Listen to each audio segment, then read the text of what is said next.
What is up, everybody? This is Cody, aka DFS Prodigy, coming to you live talking about the upcoming Thursday night football NFL slate featuring the New York Giants at the Philadelphia Eagles. So, this matchup is going to be a garbage one, in my opinion. It's probably going to be high scoring. It may either be the opposite or there's going to be no in between. It's either going to be low scoring because both offenses are awful, or it's going to be high scoring because both defenses are awful. So, we'll just have to have a wait and see approach. But I'm more so on the Eagles side from a standpoint. I like their prices a lot. I like the plays.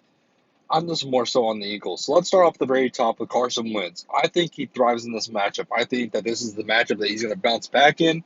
He might have all his receivers back because they're limited at practice, so that he might have Jeffrey and Deshaun Jackson back. But he's made a good target out of Fulgham, so we'll see what happens. But either way, I'm all in on Carson Wentz in this matchup. I'm going to lock him in on the MVP slot. I'm all over him. Like I said, I think this is a good bounce back game for him. I think he does much better than Daniel Jones, aka check out that Overlay DFS video because it's one of our matchups for that night. Is Daniel Jones versus Carson Wentz. Go check that out at overlaydfs.com. But either way, I'm liking Carson Wentz. Now, Daniel Jones is interesting because if you look at it, he hasn't been the greatest. The most he's ever gotten is 20 points, which that was his very first game. So that's going to be interesting to me how he plays out in this matchup. But like I said, I'm more so on Carson Wentz. Dropping down to Miles Sanders. Miles Sanders is more than likely going to be out with a knee injury. So if he does play, I like him. If he doesn't, then obviously we have to pivot down to Boston Scott or Corey Clement. So that's where the interesting play is going to happen. If you want to go more so on Corey Clement or do you want to go more so on Boston Scott? Either way, they're all the way down here and they're pretty cheap at their price points. I mean, the most guy is Boston Scott, and he's only 6,500. And if he does start, then I like him if he does start. If he doesn't, then he doesn't. And you can pivot down to Corey Clement. So Corey Clement, though, is all the way down here at 5,000. 5,000 for Corey Clement. Yes, he hasn't looked well, but he's been in the backfield behind Boston Scott and Miles Sanders. So you can see why he hasn't gotten much action. But I think he does if he does get into this game. And Miles Sanders is out. I can see him looking good. Dropping down to Darius Slayton. Darius Slayton has been the main guy for Daniel Jones. The foot is the problem, though, because he scuffed it up last game on that long reception that he got. So if he does play, then I like him. If he doesn't, then you can pivot down to a guy like Golden Tate, who's going to have to step up if Darius Slayton's out.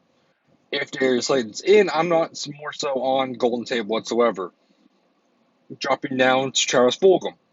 Here's another interesting thing. He's been looking amazing for Carson Wentz. But the deal is, you have Alshon Jeffrey potentially coming back, and you have Deshaun Jackson. So where does that put him in? Where does that put him in the receiving corps?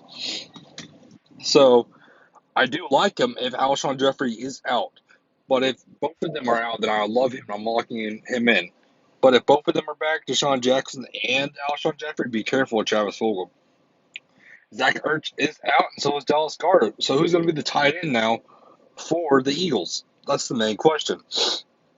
I honestly don't know who the tight end is, so let's just drop down and see who we can find. I mean, they have Perkins, but he's on the IR. There's literally no telling who the tight end is going to be. Yeah, so that's going to be interesting is how they play that out. If they're going to go with the more so receiving options or they're going to try to throw in a tight end because I have no idea who the tight end is going to be because I knew Perkins was on the roster, but I didn't know he was hurt. So, anyways, Richard Rodgers. Okay, so he is going to start, so you can look to him as a cheap option at 6,500. I don't mind that at all, to be honest with you, actually. I don't mind him at all. Devonte Freeman, so he's looked awful the games he's played. I mean, he just cannot get anything going behind that offensive line, which I don't blame him. He had a good game against Dallas, but who doesn't have a good game against Dallas's defense? So just be careful with him. Evan Ingram at 10,000. he just not is not getting the receptions or the targets. I'm not on Evan Ingram at all. This is going to be, in my opinion, the kicker Slate. So I like Jake Elliott. I mean, he had a good game against Cincinnati, but he didn't do much against Baltimore. But Baltimore's defense is top notch. So dropping down to Greg Ward and John Hightower, be careful with them because, like I said, Alshon Jeffrey could start, and so could Jax. So be careful with them. Dion Lewis had a couple good games, so you could look to him, but I don't trust it whatsoever. So none of these guys at the bottom want to get to. So this, like I said, is a garbage slate. Be careful with who you pick. I wouldn't mind going with Travis Fulgham. I mean, you could throw in Devonte Freeman and then pay up for Daniel Jones. I mean, this slate's going to be interesting to me. Just watch the injury news on Darius Slayton, watch the injury news on Djax, and watch the injury news on Alshon Jeffrey because I could throw in everything for a loop. But if I had to do a core, it would be Carson Wentz at the MVP, and I like Rodgers and finding out that he is going to be starting for the Eagles offense. So that pretty much wraps up for me, guys. I hope everybody finds this video valuable. Hit the like button for me, subscribe to my YouTube channel. It helps me out a lot. And I hope everybody has a good and safe day. Have a good one, everybody.